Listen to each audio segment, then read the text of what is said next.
മിന്നും വിജയം കരസ്ഥമാക്കാൻ ആര്യാടൻ മുഹമ്മദിന്റെ മകൻ ആര്യാടൻ ഷൗക്കത്ത് ഇന്നിതാ ആദ്യഘട്ട പ്രചാരണത്തിനായിട്ട് സ്വന്തം പിതാവിന്റെ ഖബർസ്ഥാനിൽ പോയി അനുവാദം വാങ്ങിയിരിക്കുന്നു. പിന്നാലെ നേരെ പോയത് പാണക്കാടിന്റെ മണ്ണിലേക്കാണ്. ഇവിടെ ചിലർ കമന്റ് ബോക്സുകളിൽ ചോദിക്കുന്നത് കണ്ടു, എന്താ മലപ്പുറം പാണക്കാടിന് സ്ത്രീധനം കിട്ടിയതാണോ എന്ന്. സ്ത്രീധനം കിട്ടിയാലും ഇല്ലെങ്കിലും എല്ലാ ജാതി മതസ്ഥരെയും ഒരുപോലെ സേവിക്കുകയും പരിഗണിക്കുകയും ചെയ്യുന്ന ഒരുപറ്റം മനുഷ്യരുള്ള ഒരു വലിയ കുടുംബമാണ് പാണക്കാട്.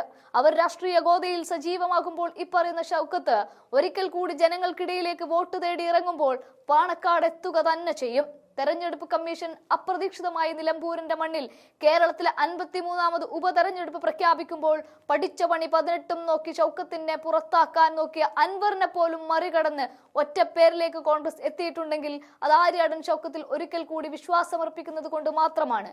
ഇവിടെ മിന്നും വിജയം തന്നെ ആര്യാടൻ ഷൗക്കത്ത് എന്ന നിലമ്പൂരുകാരുടെ ബാപ്പൂട്ടി കരസ്ഥമാക്കും.